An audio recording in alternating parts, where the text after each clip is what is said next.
kaldumine tuuris 6. astmelistikku ehk C-tuuris A-molli. Alustan priimi meloodilist seisust. A-molli dominant septakord on E7, seega järgmine akord on E7. See noot on gis tegelikult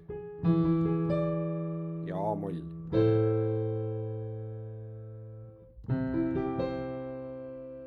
Ühi4 jääb paika, selleks on E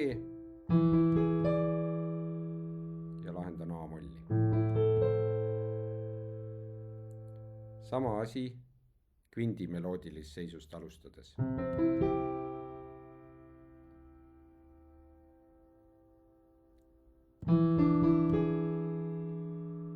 E on Ühi4, see jäi alti ja lahenan A-molli.